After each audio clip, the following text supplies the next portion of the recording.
And we are live on the Uncensored Entrepreneurs. We're so excited to just kind of dive in again. It's been a while through the holidays, so we took a little break. We hope that you took a little break as well, spending some time with your family and friends. Today, we're going to talk about adapting your business as your journey as an entrepreneur continues to evolve. We know that going into the new year, you reflect on the past. There's a lot of adaptation along the way. And here's the thing, in business, things continuously evolve. And so it's all about just making sure that you know how to pivot and what tools and processes you have in place to be able to do so. Because here's the thing, at the end of the day, as an entrepreneur, you do not want to be left behind. So it's inevitable that you will have to change. We'll see you on the inside.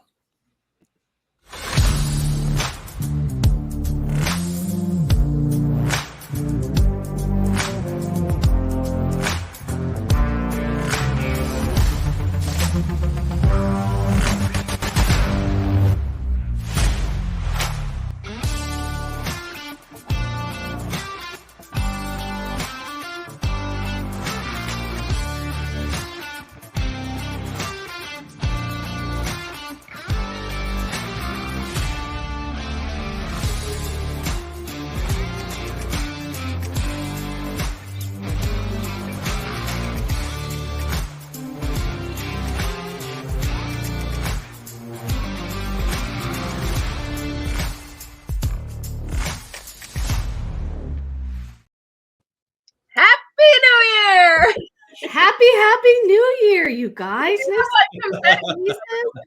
Okay, but I just want to start off by saying, first of all, Tina, I know your birthday is a big deal. Happy birthday. You have some big news to share with people that happened over the holidays. I do have some big news. Talk about, adapting with change, right? You have a big change in your life. I do have a big change. So for the last 10 months, I have found the love of my life. You're still so giddy. It's the best. Oh, it's funny. So we've been friends for 10 years and we've been dating for 10 months. So after 10 months and 10 years of dating, we got engaged. Christmas Eve, because he didn't want to take away from any other holiday. So it's a big, huge week for like my whole family. So it's Christmas Eve, Christmas Day. My son's birthday is the 28th. My birthday is the 30th. New Year's Eve, New Year's Day. So it's like a big. And so on Christmas Eve, he came on the 23rd, and on Christmas Eve, he was like, "Oh, let's go take pictures in Kennesaw Mountain." And I'm like, "Okay." And then he was like, "Oh, we should go, at sunset, And he was like, I'm like, "Okay, we can go at sunset." And then the morning of, he was like, "I think we should go now." I was getting nervous. You're like, what's the rush? Like, why are you pressing me? So we go. If Ryan ever asked me to go take sunset pictures, I'd be like, what the hell is going on? I was oblivious. I kind of thought something, and like I was talking to my last girl, and she was like, "Girl, do you think he's gonna propose?" I said, I think he might, because there's a lot of things that he keeps telling me, like, it's gonna be the best Christmas ever. It's gonna go down in history, yada yada. I'm like, okay.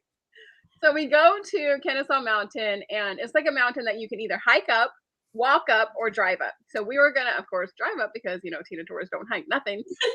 And so the thing was, it was so cold at night. I mean, that night before, and so the drive up was closed. You couldn't drive up. And he started like freaking out a little bit, and I just didn't like see that piece. He's like, okay, where can we go? So he like drove me around to like this field area, and I thought we were gonna go take pictures in the field. And we start going through the field and into the woods. I'm like, hold on. And I was like, let me just make sure that everybody on Facebook knows that I'm going into the woods in case I don't come out. I mean, you knew him well enough, right? But still, it was because he was secretive. So we go into the woods, like this wooded area, and he's like, "Oh, I found a stump. I can put the phone in, and we can take pictures." I'm like, "Okay." So he puts the phone down, and he has an Android phone, so he has this little like remote for his camera. And he's like, okay, let's take some pictures. Go this way and go this way. And then he starts looking at me and he goes, you know, I love you, right? I went, what? And he's like picking lint off my sweater and fixing my earrings and like fixing my necklace and like doing all this. I'm like, what are you doing? Wow. And then he gets in, he's like, because we're like on a slope almost. So he's like holding on to me as he gets on a knee. And like I told him last night, I'm like, I don't remember what you said. And he goes, don't worry about it. He goes, I had like 1,000 things I was going to say, and I don't even know anything came out. He was like, it just kept coming out different ways. So he got on a knee. He proposed. He was like, you know, after 10 years of friendship and 10 months of dating, you know, you're the love of my life. I don't want to be with anybody else but you. And I said yes. So we are engaged, and wedding planning is stressful already. We need to go live. Where do I start? Highly recommend a destination wedding. We're hugely thinking about a destination wedding, but that means that half the people that we want to come. That's why I suggested. How about?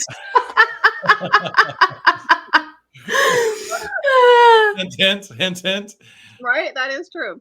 So we don't know for sure or not. We were hugely thinking about a destination wedding, but I think we might just stay here in Atlanta. But we do have a date. It's April of 2025.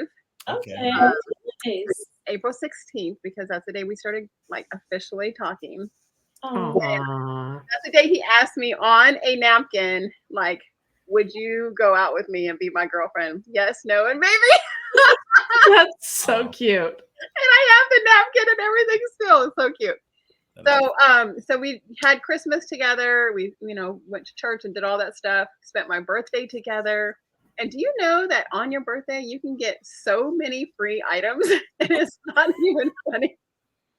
So we literally went around and got a nothing bundt cake, a dozen donuts from Krispy Kreme, a sandwich here, a sandwich there, free items at Ulta, free items at Sephora, like all the free things. And we went shopping and did all that. He had a birthday cake, and it was a very nice holiday. All the holidays together were all very nice. Yeah. And I am officially engaged. Awesome. Congratulations. That is super exciting. It is very exciting. And a perfect time, right? Because, I mean, you already were celebrating end of year, your birthday month, everything kind of just perfectly came together. And what a perfect, way for him to hide most of that, right? Because you're already celebrating your birthday anyway. So it was a perfect time to propose. And the poor guy, he said that ring was burning a hole in my pocket. He's like, I don't know how I wasn't able to do it. You know what? I think that they should have to go through the stress of that. If we have to have babies, they have to go through the stress of that. That was the most stressful. I said, I think you should ask me to marry you every month until we. Hell no, because that was stressful. Yeah, absolutely. Well, definitely don't take away from that. It was stressful because you knew I was going to say yes. He goes, I didn't know that. You might have been like, oh, it's too early. It's too soon. Let's wait. Because I just kept thinking about all the things that could happen. That's awesome. Sometimes, you know what, when you know, it's not about the timeline per se. Yeah. And he's happy. We're excited, and we're happy for you. So get ready, guys, because you're all coming to the wedding. We've got so many amazing things happening this year. We've got babies being born soon. We have, all right. So Christina, when's the date again? February 22nd. My doula's like, just tell people February because they're going to ask you every single day. But February 22nd. We're hoping he comes a little early. Middle to end of February. Here on the show. So keep on watching here on Uncensored Entrepreneurs, because we might have a live baby being born. I won't do that to you. Who knows? We might have a wedding. You're on here too. Hey, you know what? I'm down with that. And by the way, Tina, you just said the wedding may be in Atlanta, which I think is awesome because Atlanta is it's an amazing place.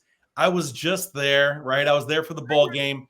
I am sorry. We were on a very tight schedule. Couldn't come see you.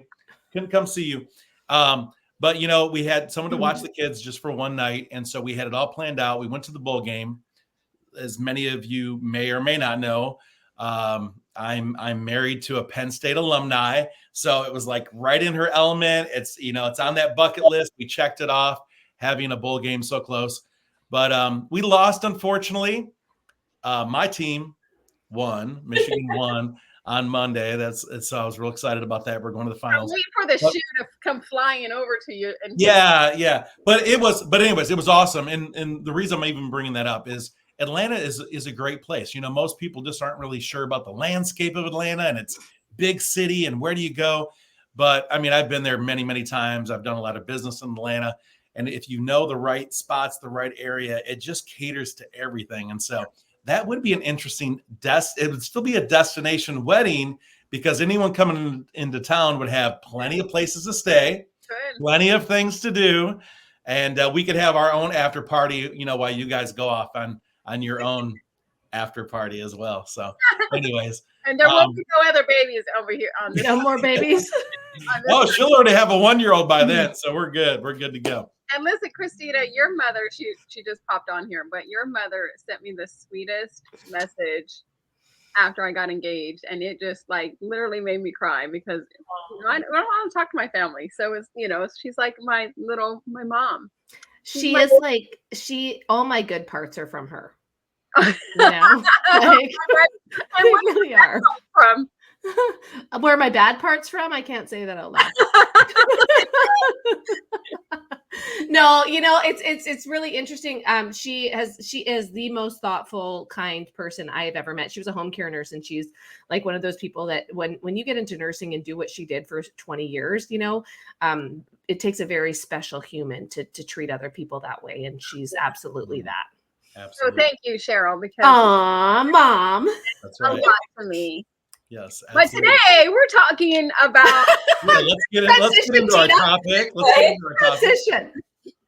Today we're talking about how to pivot your business and how to change with the economy and how to change with the times. And we were just talking because I was drinking out of my beautiful, wonderful pink Stanley cup. Oh my goodness! Oh, just so everyone knows, that was $50, right? Yeah, $50. $50. You can get your Uncensored Entrepreneurs Stanley Cup knockoff for only $45. $39.95. But wait, if you act now, we'll throw in. Tina will sign it for you. Oh my God. Great story. Go ahead, Tina, about the Stanley Cup. Tina, you said that Stanley Cup has been around for 100 years. Yeah. It's been a long time. I think I'd seen a Stanley like thermos or something. My dad had a lunch kit and thermos, like one of those silver lunch kits and thermoses that you It was the thermos initially. Yeah, it was those lunch thermoses. And maybe it wasn't the lunch kit. I don't know. So they created these amazing little tumblers with a handle and all the kind of stuff, and made it fit in your car. That fit in your car, right? Like the bottom fits in the car. It fits in your car, and then made it pink, and then had a couple other colors, and they're like skyrocketing. Yes. So hundreds of millions of dollars. Yeah. Because they pivoted. Yeah.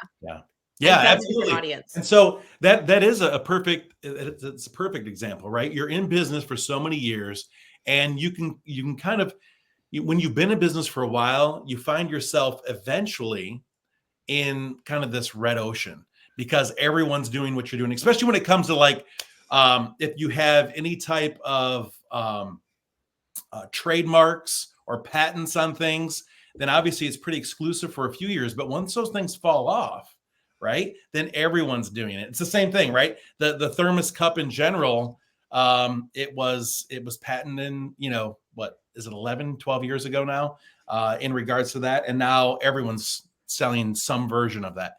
Yeah. But right, so they pivoted. And so we're going to be talking a lot about this adaptation to your business. Each and every one of us are continuously doing that. I mean, obviously the new year is a perfect time to kind of reflect back and do that, but we're typically doing that like week to week, month to month. We test things continuously. So we'll be talking a little bit about that as well. And when you do test in the market, if things don't work out, right, then you have to make some changes along the way, unless you're just happy staying where you're staying. But typically that's where you do not see growth. And so with adaptation, with changing, with pivoting, that's where you start to see, you fall into your groove, you start to see some increase in profits and other things. So let's talk a little bit about just that in general. I mean, what have you done in the last year that you really, realize and recognize that you had to pivot and change? I think a lot of it is with marketing. Like marketing and selling online has completely been different. Christina, I remember, I think it was right before we went on vacation, that you said that it takes longer for people to want to buy from you now than it used to. Used to, they'll buy from you 1 or 2 times after they see you, even for a $47 price. But now it's taking so much longer because everybody has those $47 prices, and everybody is showing you this, and everybody is having this free calendar and a free marketing this and a free this and and so what do you choose? Yeah, I think that's an important thing to address. And, you hear the example of Blockbuster, right? Blockbuster was the movie rental place, and then Netflix came along, and Blockbuster actually had the opportunity to purchase Netflix, right? And they didn't. They're like, that's a dumb idea, right? And that was the very thing that put them out of business, because they didn't have that forward thinking. Same with Kodak Film, right? It Redbox too that they had first? They had, yeah, exactly. And well, Redbox was a major scale, right? It was like, why have overhead and all this real estate that you have to manage, control, and pay for when you can scale down and you can rent spaces? Well, look at Airbnb, look at Uber, look at all of these companies that in a recession started a business that absolutely exploded because they saw the future problem and solved that problem instead of solving problems from the past. And so, yes, things change, and like it'll change again, by the way, like 3 to 4 times again this year, people's buying habits. But we had a captive audience in 2020, right? When everyone was at home, couldn't go anywhere, just use a little bit of retail therapy, click and buy, and it makes you feel better, right? But now, because of all the noise, because of how things are utilized, I'll even like talk a little bit about network marketing that we're all a huge, big fan of. That industry is going through a massive transformation because now there's digital marketing, affiliate marketing. You can set up an Amazon shop or a Shopify store or go on Etsy. And there's all of these other options that were not there 8 years ago when I got into online sales and marketing, right? So all of this other competition, and really what it comes down to, and what I've been like screaming from the rooftop to people, is building a personal brand that you become a category of one. Yes, absolutely. That's what it comes down to. I love that category of one. I mean, it's so true. It's the one thing that remains fairly constant. Yeah. I mean, sometimes your audience changes as you evolve and change, right? Because yesterday's story is different a week from now. But ultimately, when you connect with the right audience in your tribe, I mean, they're connecting with you not because of great products and services. Some of those things obviously stand on their own based on reviews and other things and functionality in their lives, but it's really you. It's how they connected with you and how they really built that know, like, and trust factor along the way. And so hopefully you won't change too much. So, people buy you, people buy who you are, what you represent, what your mission is, what you strive to be, who you are. So as long as you don't change too much, people are still going to buy from you. But you also have to make sure that you have a clear, I just read something today. I was like, make sure you have a clear growth strategy. Like no matter what happens, like wherever the market takes you. Yep, absolutely. It comes with that personal value proposition, right? And what's interesting about that, when you talk about changing too much, what I love is when you're truly connected with the right audience. And that's why we spend a lot of time doing that. I mean, we continuously adapt and evolve that audience along the way, right? Because we're trying to find the best fit. We're trying to find those that we're truly serving and making a huge impact and change in their lives as well. But, as you're growing and changing, they're evolving with you. Yeah. And so that's the really cool thing about what we're talking about. It's not about just selling a product that, they just remain stagnant with. Like as you continue to grow, adapt, evolve, just like the big box people, our audience, our clients, they continue to kind of grow and adapt with us. And really, if we're doing it effectively, especially in the world of coaching or network marketing, as you said, Christina, as well, because those are things that we'll always be plugging in new products and services along the way, right? It isn't just kind of a one and done. None of us, and again, I'm kind of just speaking as a conglomerate, none of us are looking to just sell someone on a one-off. We're really looking to make a large impact. And so in order to do that, again, whatever it is that we're doing today, as I continue to grow and evolve, then that's going to, that trickle down effect, and they're going to grow and evolve with me. So, I want just having one product, and they'll be like, just have one high ticket, and that's the only thing you sell. And I've always been opposed to that. They've been saying that, and there's still coaches who believe in that. But I really believe in diversifying your business from your products, your marketing platforms. I've been a huge Facebook person, but I've even been having my clients choose a secondary platform for marketing purposes. Yep. You have low ticket offers. You should definitely have your high ticket offer, but what else can you add to your business so that you have additional streams of income and revenue coming into the business? Are there other products or services, technology that you can offer to your clients so that you can bring in those extra income streams? Yeah. Can I want to also bring a little bit of clarity to this conversation, because this is because we talk about don't change too much. And I think, Tina, what you mean by this is like, don't sell one thing one day and then the next thing the next day. And you're selling yoga pants one day, and then you're selling, you're selling gold and silver the next day, and then you're selling and health and wellness the next day. It's okay if you keep it all in the same. Related. Sure.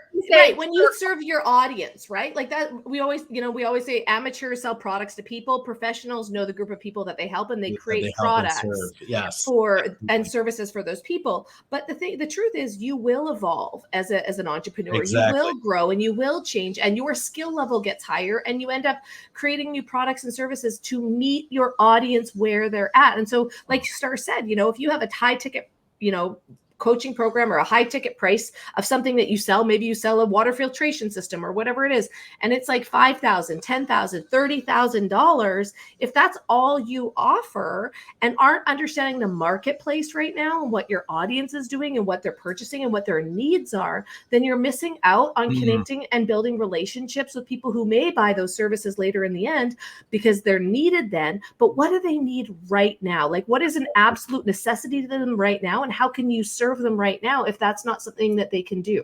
And one of the questions that you can ask your clients or potential clients is, what problems are you trying to solve, and how are you uniquely positioned to solve them? That's it. Christina, that's it. Problem solving is the key. Yeah, you sent me that. You asked me that question many months ago. What does your target market need? And I was able to adapt and create such coaching programs and stuff like that for them. But creating that email and sending that out to people to say, what is it that you need? What can I help you with? What is it that I can create for you that's going to help you solve this? They're going to tell you what they need. They're going to tell you what they want. They're going to tell you what they need if you just keep on asking those questions. By the way, go ahead. Go ahead, Starr. I was just going to say, to piggyback on that relationship building piece, Robert, you asked, what changes have we made in our own business? I would never get on a call for a 1K or 2K offer because they would just sell, right? But now I have gotten on calls for 2K offers, and it was very easy for me to convert them, but they still needed that connection point with me and to really, tap into feeling me out, right? If that makes sense. And so just really looking at your business and tracking what's happening, you might have to make shifts and be a little bit more attentive to that relationship building piece versus just, hey, post and buy, or watch me live and buy.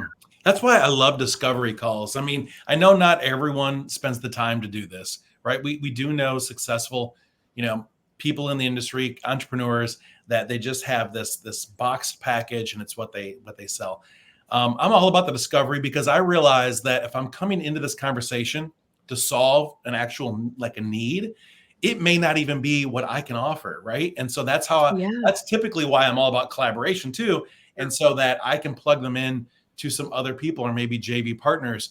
If I go into a call without any idea of, this is what I'm going to sell them, then it allows me to truly hear what their problem is and to understand, okay, these are some ways. Yeah, these are some ways that we can actually solve this problem.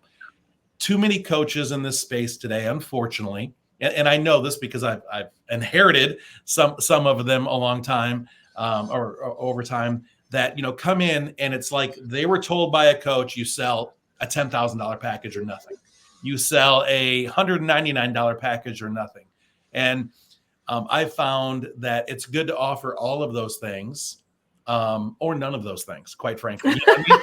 So it's, you know, but it really is all about that discovery call, finding out what their needs are, how you can truly solve their needs. And then the results speak for themselves, right? Yeah. And that's one of the biggest things that I see. Yeah. But with that being said, one thing that I believe both of you, Tina and Starr, you kind of both touched base on this.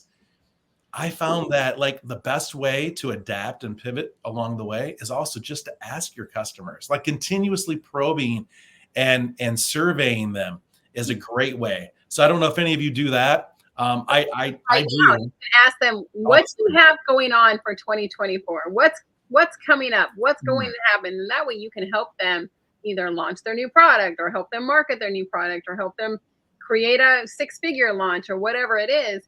I want to ask you guys, do you guys have sales teams or do you guys do your own discovery call? Oh, this is so good because I'm just going through this. Oh my God. So I, for the last year, have been looking to outsource that. And what I've realized over the last year by trying multiple different things, like it literally is failing forward. Just so everybody knows, it is, you know, it's one of those things. And so by trying multiple different things, I realized that not only in this marketplace do people want to connect with me, they don't want to connect with my team, they want to connect with me, but I also have to add way more value. So I do long workshops that are all for free. And like you were saying, Robert, you do a discovery call. I've offered 30-minute free business audits. And so I'm talking to people directly about their business specifically, because right now in the marketplace, I saw the gap. I saw people were putting out courses after course after course that people could watch, but it wasn't actually addressing the problem of individual businesses. And what they wanted was a one-on-one conversation about how they could move forward. And so I created that. Expert. Yes, from an expert that could actually help them in that process and give them ideas on how, like, if you can just give somebody 1 or 2 things to move forward with. First of all, most people are scared to give away too much value or scared to give away something too good. I don't believe in that. I think you should give it all away for free, because what's going to happen is they're going to come back. Not only are they going to get fast results, they're going to come back and they're going to honor the fact that you did that for them. Often people ask if they can pay me. And then the third piece is they are also going to need the accountability and the help along the way. So when they realize that, as they go down the path and they, you know, get a quick win here, okay, so now what's next? Well, I need to know what's next. So I got to go back to her and ask what's next. Okay, well, here's a program that'll be the great fit for you. Now I can hold you accountable and we can do it together. And then you're asking those probing questions and you're going to guide them. Okay, you know what? You probably aren't ready for this program, but you are ready for this program. And Christina, just to let you know, we did not pass you by. You just been accepted for win some award. Didn't you just like? Yeah, I just got honored by the International Association of Top Professionals in the U.S. It's a company there, but it's global. And yeah, it's pretty cool. So, and here's what I'm talking about is like becoming a category of 1. So this last couple of years has been really uncomfortable for us because I've been transitioning into a new role and not only a new role in our family, but like a new role in business as I've evolved. And so now to be recognized as a business freedom leader, category of 1, right? I created that. I'm the person that they know to come to. And if you know the organization, you know the type of people that are in that organization, it is so in alignment with them because they are world changers. They are thought leaders. They are people that are making moves. And one of the things that I really like about that organization, I'm sorry, I won't talk about this for much longer, but one of the things I really like about that organization, because you guys all know that like you can go pay and be a top 10 coach on Yahoo Finance or whatever. And that happened a couple of years ago that somebody came and offered me that. And I said, this doesn't feel good. I didn't earn it. Like they just want me to pay $700 and all of a sudden I'm on this list. I was like, I don't want to do that. And my mentor at the time, she said, when you earn it, it'll feel right. Yeah. And this organization, you have to be nominated. You have to be somebody that is invited in. You cannot pay for it. And so I was like, this is finally, it took 2 more years. Right. And this is what I want to tell you. Don't give up on the dream. Don't give up on the vision, on the through line. Keep doing it because eventually you will be recognized for that work. Yeah. Consistency, right? Yes. I mean, that's the key to everything. I think each one of us would agree. agree. For 2024 is consistency. Oh, without a doubt. There was a study that was done last year, and I'm trying to think of oh my gosh. All right. His name will come to me in a moment. In fact, I'll look it up when someone else talks in a moment, because I think it was key. He made one single post, basically this prompting question about, does God exist? Do you guys know what I'm talking about? Cap. No. Cap. That's his name. Cap. I can't think. All right. Anyway. All right. I'm going to continue on. Look. What's that? Yeah. All right. All right. I'll bring it up in a moment, because it's fascinating. Simple question. No, not a lot of responses. He asked that question every single day and posts across all of social media, consistently asking this question. And then when people would engage, he would engage back with them. Similar to like your technique, Christina, right? When you open up these questions, you're going to get, haters. You're going to get people that are all, our supporters, fans as well. And you continue to engage with all of them. He continued to do this. And he built over 1 million followers in that first year. And so it's fascinating that he had from one question, but it was all about the consistency, and not just the consistency, but responding and interacting with that audience along the way. And he learned a lot, right? And now, of course, he's continued to grow since then. But it is all about those little things. It's the little things that you continuously do. And what stops most entrepreneurs is that they try something once and they get zero results, so they quit immediately. And most people I've found quit, in that 9th, 10th, and 11th hour, right before they would experience some type of breakthrough. But it's just because they become discouraged, and so they quit. But if you believe in something wholeheartedly, continue to plug in, continue to do that. Don't worry about how many followers you have. Don't worry about the interactions to your posts. Most of that is all about algorithm anyways. And you will find the right audience as you continue to pursue that. Just right on there that you're engaged, you'll get 500 comments. I mean, get engaged every day and see what happens. I did a story about that on Tuesday, Robert, because although we're talking about adapting, a lot of people are like, okay, this isn't working. Let me listen to this Uncensored Entrepreneurs and adapt. But sometimes it's just a simple fact that you've implemented a strategy, and all the strategies can actually work, but you need to refine your process. There could be something that you did wrong throughout this specific strategy. Maybe you're in front of the wrong audience. Maybe you didn't connect well with them. Maybe your messaging was off. Maybe you didn't promote long enough. Yep. And I see so many do this. It's like, for example, they'll do like a live launch and say, nobody likes me, nobody bought from me. Literally, that's your first live launch. Yeah. Test, right? It's going to take 20 at least to get good, and that's, Starr, I'm so happy that you said that, because really what it comes down to, if you want to make millions, you need to master one thing. One thing, stand for that one thing, and learn how to say it a whole bunch of different ways. Learn how to have clear communication with people, and learn how to evolve and speak the language of your audience. Because a lot of us are experts, right? We're experts in what we do. And so when we put posts out there, they come across as an expert, and we're not actually speaking to people's pain points, right? So like I'll give you an example. People might say, okay, I want to lose weight. And then really all they want is in 2 months when they go on holidays, they want to look good in a bathing suit. Like that's what they want. And you're going out there and you're talking about gut health in your post, and you're talking about how to drink, more water. And you're doing all these things that are necessary for that weight loss, right, but you're not speaking to looking good in a bathing suit, or like, hey, maybe you want to start a new year with health or whatever it is. You have to speak their language versus your area of expertise. Yes. So speaking of adapting your business, you also have to adapt and evolve your audience along the way as well. And I know that sounds fairly crazy, but I just did an audit 2 months ago with a new client that had a major, did you all hear that? What is that? All right. Anyway, I'll let you keep going with that. Whatever that baby is doing over there, Christina. Right. Anyways. Wait a second. Let me defend myself. They're like doing some sort of moving of furniture upstairs. Okay. It sounded like furniture moving. All right. Thank you, Starr. Yeah, exactly. He's moving. I blamed it on the baby. I just blamed it on the baby. But anyways, your mother said sounded like a hummingbird. Yeah. Thanks, Mom. She's being way too kind. She's being way too kind. My girl. Yeah. It's sounded So, like a hummingbird. but for instance, so we did an audit on their business, right? And they were very successful in a network marketing business 5 years ago. And it happened to be travel, right? Like many of us were involved in that industry prior to COVID. And then the entire landscape changed. The thing is, now they're in health and wellness and they're speaking to the same exact audience.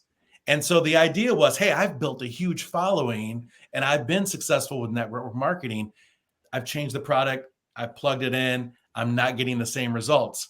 You have to continue to evolve and adapt. Some of those people will be fans for life, but more than likely you're speaking to the wrong audience when you're speaking to the ones that just love to travel. Maybe they're, health and wellness just doesn't intrigue them, or they're not in that mindset of that's the space or the product or service that they're interested in. And so you have to continue to evolve and adapt with that. Same thing with your posts along the way. Same thing with the platforms. And again, don't get discouraged. I want to say when it comes to social media, it is all about this algo. You really have to understand the algorithm, and it takes time. I typically get a lot of responses. This last month, I had some personal things going on in my life with my family, and I stopped posting for a while. Or if I did, it happened to do with something, to do with family. And so I saw a huge kind of decline this last month in business engagement. And of course, then you start putting posts out there again on business, and you see like 1, 2, 3 people that actually look and engage with it. And you're going, wow, should I quit? Or is it just because the algorithm needs to continue to adapt and to build up, right? They're looking for consistency with whatever your message is. I think you always need to be a step ahead of things. Like you always need to look at the trends that are coming up. And it's said to be proactive and not reactive. So, yeah, do it before it's popular, right? Like you want to say it before it's popular. I remember my mom, when I first got into network marketing, was the only one that liked my product posts for a year, right? Like nobody was speaking my language. I wasn't speaking my language. I was copying stuff from other people. But live, and she's like, "Hey, everybody!" And it's her mom. It's my mom. It was 100%. It was my mom. But you know what? I was the person that stuck with it time in, like day in, day out. And that's the same thing.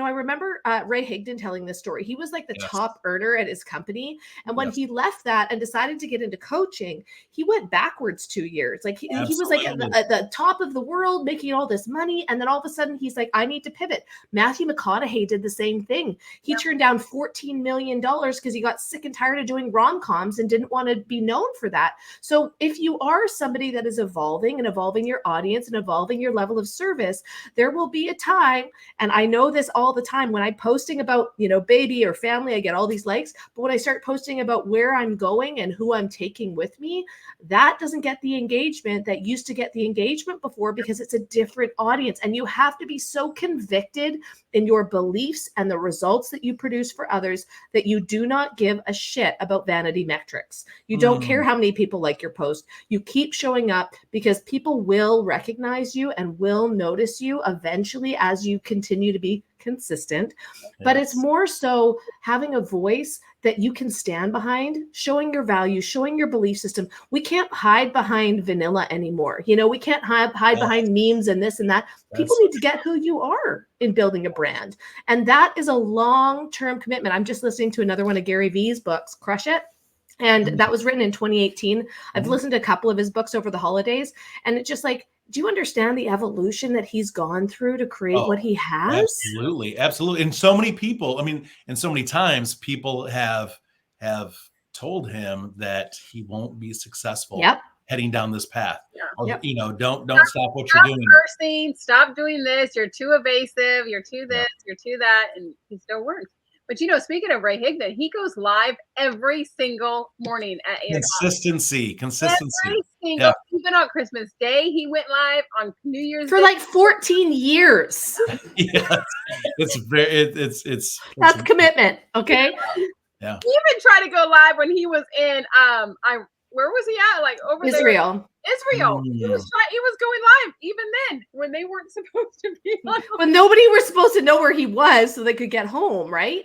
And that's commitment. That's like, that is the top 1% of the 1%. And if you want to build something of significance, not to say that you can't go out and make a few $100,000 building a business and creating that, and there's nothing wrong with doing that. That's actually amazing for you to be able to create that kind of money out of your brainchild, your ideas, your, who you are. That's amazing. But if you want to create long-term sustainable success, you have to be willing to adapt to the market. You have to be willing to be a bit of a, like, not a chameleon in your personality, but a chameleon in your offer and how you state that offer, right? I saw somebody the other day, I actually hired his team to help me with some staffing issues. And he actually serves people in the health space. He's quite fit, and posted on social media. And I was laughing because he's like, if you want to post these cringe-worthy vacation pictures, if you want to start doing this, right, here's how you save money losing weight. And then he listed 3 things that were like hilarious. He's like, you could wash your clothes on your abs. Then you don't have to, like, then you don't have to buy laundry detergent, or like, it was like really funny stuff. But it's like how he came across that way, as opposed to not being one of those like selfie people, that like are just posting pictures of their ripped body, which, by the way, you worked really hard for that. But how are you going to market to your audience where they actually care? Right? Yeah, absolutely. By the way, just real quick, because I don't want to downplay, his name is Cap Chatfield. And I wanted to have that on this podcast because Cap, if you hear this later on at any point in time, we're going to tag you. Sends this to you. We're going to have you on as a guest. We're going to have you on the show as a guest, just because I forgot your name for a moment there. But anyways, so just a little plug for Cap. He's done some amazing things in that space. Just talking about consistency and going from 0 followers all the way up to over 1 million. But you have to watch your competition. So watch those people who are doing the exact same thing that you're doing. Study them. You might be not stealing. You might be emulating some things that they're going to be showing you, or courses that they're going to offer, or anything, because they're going through this. You're going through the same thing that you're going through. So watch those competition. Watch those people. Again, to kind of circle back around with building your personal brand, why that should be one of the key components, regardless of what type of business you're in or to what type of audience that you're serving. When you do that, then really there is no competition in the end, right? There's most of us have some of the same products and services that we're offering, but it's really about your tribe. It's about the people that are connecting with you. And as you just said, Christina, the fact that he did something a little bit different, and that was more appealing to you than some other, fitness experts out there, right? Some of them are all selling the same exact kind of results at the end of the day, but it's who you really connect with. So don't forget that element. And that happens, by the way, with network marketing. The problem a lot of times is you aren't building that personal brand. You're just fully vested in the network marketing brand, the products and services. And so as that company shifts as well, it leaves you really hanging, right? We've seen this time and time again. Yeah. And you have to be able to shift for that. Now you're like, oh, you're not this no more now. And one of the biggest things in my life that I was a part of a network marketing company for so long, and I never told anybody what company it was. I was always Tina Torres, a gratitude specialist. And they would be like, oh my God, you know what company you should join? You should join this. And I'm like, oh, that's one of the tools I use. And they're like, oh, because I'd never led with the company name. I always led with my own brand and my own services that I added to it. It was just a tool that I use, And if you could just teach that to people, right? It's so funny. I had a client this year who finally had the courage after 2 years to launch a personal brand. And I said, and then what happened? Oh, your network marketing business took off? Weird, right? Amazing, but you were so scared that it would be in competition. But the thing is, and this is what I've seen too, and I'm going to be really transparent, Starr, and I know that I want to hear what you have to say about this as well. But when it comes to network marketing, what was really interesting is to see how people are continuing to train old school. Like, you need to sell, you need to sell, you need to sell, you need to reach out, you need to prospect, you need to prospect, you need to prospect. first. It's still the same shit, right? But when you look at the top earners in the company, they're teaching you to go out and message and message and message and message, but they've spent tens of thousands, if not $100,000 on building a personal brand. They have tons of freebies. They have all of the tech behind them. They've got AI. They've got a team of 7, right? They've got all these people that are working for them. And so people are looking at them like, I want to be like you. Well, they're not doing it what they're teaching people to do, right? And it's building a personal brand. That's how, and it's a lot of work. It's a long-term game. It's something that people have to go over and above. If you want to be a top earner, if you want to make that kind of money, you've got to be willing to do more than most people, because if you don't, you're going to make the $500 to $1,000 that you're promised in the beginning. And there's nothing wrong with that if that's what you want. But if you want more, you have to be willing to become more, right? You have to be willing to do more for others and become of more value to them, because it's just an energy exchange. Money is an energy exchange. The more value you are, the more money you make. Sorry, Starr, I'd love to hear what your thoughts are on that. No, yeah, definitely. For me, my thought that I wanted to talk about was people being afraid to sell or pivot because they're worried about what people may think. So it's like, oh, I've been selling this particular product. I don't want them to be mad at me if I now start selling this, or even being judged by their coach who told them to sell a product for a certain amount, but they actually feel aligned with doing something different.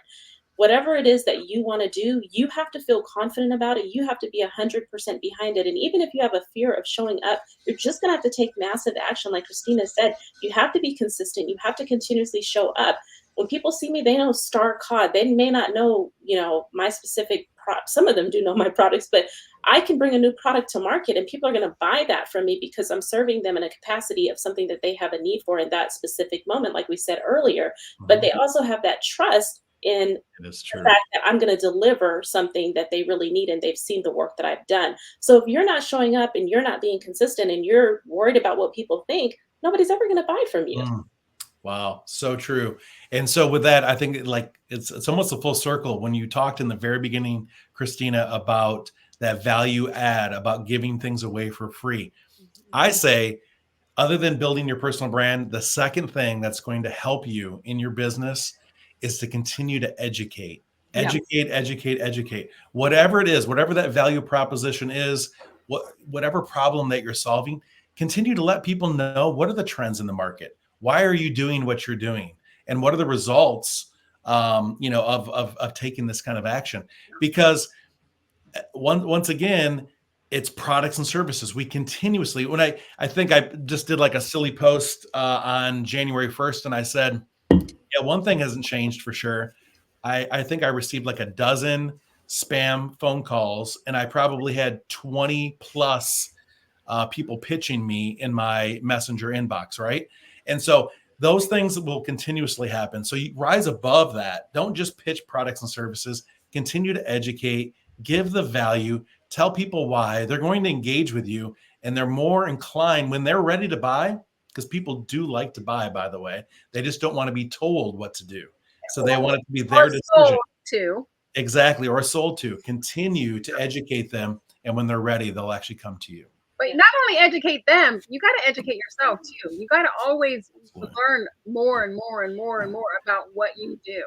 And I think the one thing that you need to do is always have multiple streams of income, no matter what it is. You have products, you have affiliate marketing, you have JV partnerships, you have your high ticket, you have a group coaching program, you have a book, whatever it is, they are all residual income every single month that you will get. Passive income, residual income, affiliate marketing income, multiple streams of income. That way, if one thing falls off. Exactly. And we've all heard this, right? Time and time again. How many streams of income does the average millionaire have? 7. All right, exactly. I knew everyone would chime in with the same thing, but it's true, right? It's not just one thing. Even if their niche happens to be one thing, trust me when I say, someone that owns a car dealership, they're not just selling cars, right? They're selling warranties, they're selling other services, they're repairing cars, they're doing many other things in order to achieve those goals. Well, and especially right now in today's marketplace, with everything evolving so quickly, I think having diversification is absolutely necessary. Whether you are somebody that is playing with the crypto world and this is going to be a very interesting year for that. This should be maybe a year that you look at an exit strategy as things absolutely boom, because there are things that are going on that are out of our control, right? But like, if you've got money invested in crypto and you've got money in gold and silver, and you also have learned that keeping money in the bank, like we were taught our entire lives by saving and not going to Is Starbucks, losing money. don't do that, right? Because that money doesn't mean anything. It doesn't mean anything. Fiat currency is just paper, right? And so when you take the money that you have and you invest it in businesses where you get paid passively, or you can create passive income, that's how you create generational wealth. It's not because you invested in the stock market or invested in crypto or whatever it was. You bought hard assets that would pay you long term. And I think most people don't think that way because we've been raised, our education has taught us how to be employees. It's taught us how to follow the rules. It's taught us how to do all these other things. But you have to start looking at, what are the wealthy 1% doing? And you have to start emulating them, because we're all in the system. We can't change the system. So start playing by their rules. Yeah. So true. Boom. And that is our show for today. We'll see Yeah, drop the mic. Any other things in regards to kind of like adapting your business? One of the things that I'll just share, and then we can do a round robin as we close out, is that, and by the way, for those that are coming on and even listening later on to the recording, please add some ideas and things in the comments, or if you have questions or thoughts or things that have actually happened to you. We love actually reaching back out to people in response to those questions. But, for myself, I found that 2023 was a very unique year. Number one, it was the full year of coming out of the pandemic, if you will, and so much shifted along the way. We had people that were always high ticket sellers that were saying, "Oh, low ticket now has to happen." We had people that were always low ticket that said high ticket is the way to go. And you see the trends. You see, the things on Instagram and TikTok that tell you this is the only way. And I've found that it still is.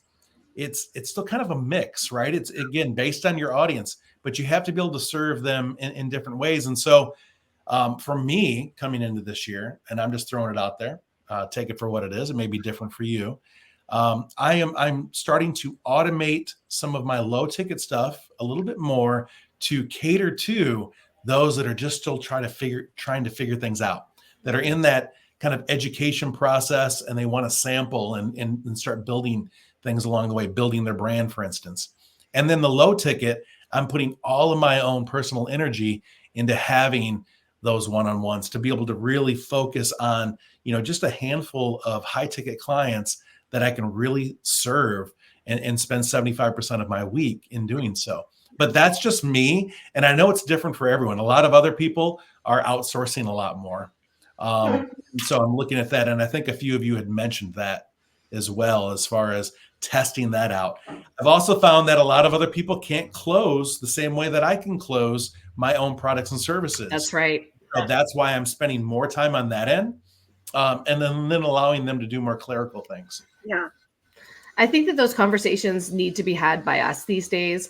And I also believe that you have to integrate some sort of AI into your business, some sort of, chat bot or whatever it is, because if you don't, you can't compete, right? Like I told this story on my podcast a couple of days ago, and I was like, people are out there in MLM, or they're selling their own product or service.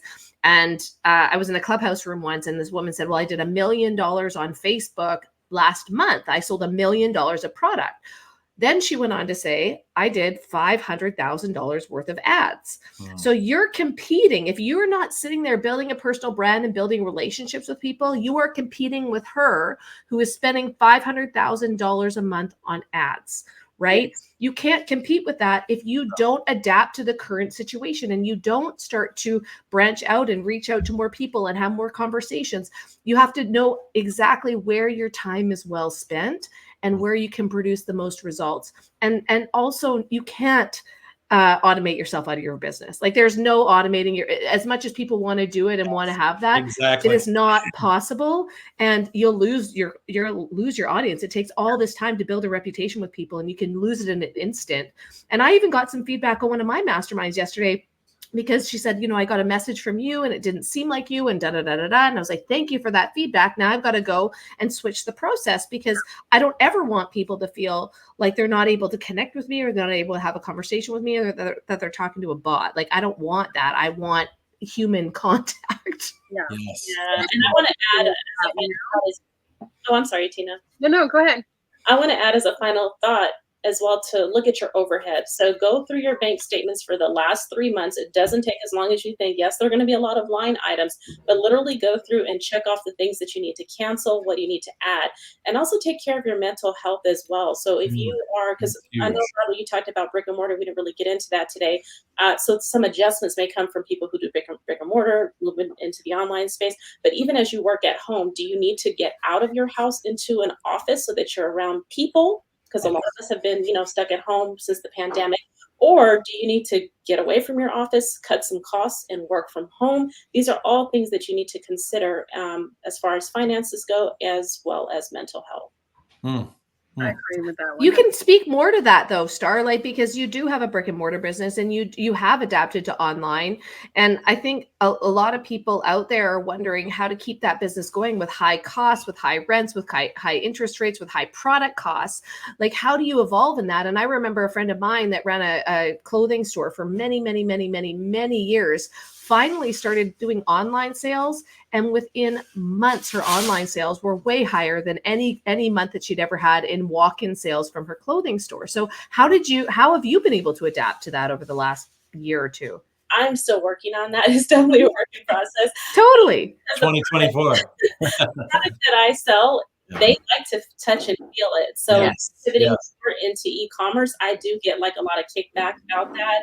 So I'm still working through that as we speak. But I think it really depends on the products that you're selling. So in the lady that you mentioned, that was really good, a really good pivot for her. Also, I see a lot of people who do really well in e-commerce and then they open brick and mortar after. So every business is going to be a little bit different. And that's why, again, it's like really important that you track and measure everything that's happening. So you know where to put money. Do you need to put more money into specific ads? Are you going to be doing retargeting? Are you going to use apps on Shopify to help you bring more people in, offer coupon codes, have a nurture email sequence that's going to target them? There's so much that you really can do, but you have to know what's happening. You have to know the numbers. So yeah, there's definitely, I'm pivoting.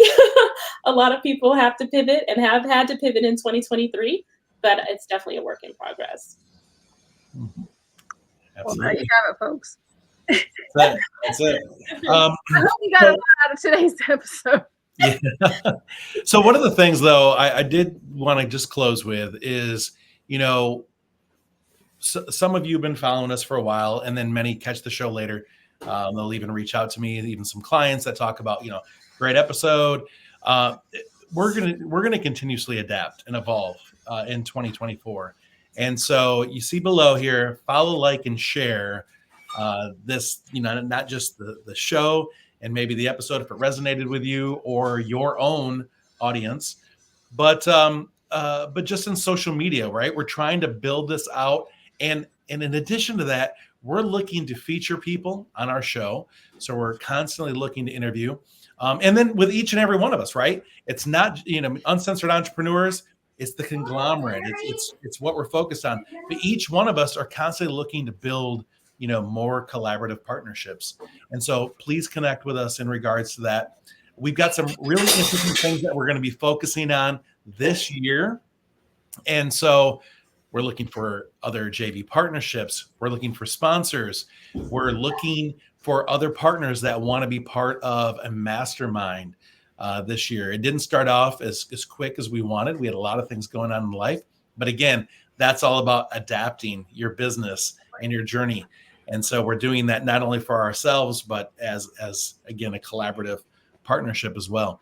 So we appreciate each and every one of you. Anyone else have any other closing marks? Otherwise, we will see you. We're going to be back on week after week, and we look forward to serving you in a big way. So thank you. Bye, guys. See you next week. Bye.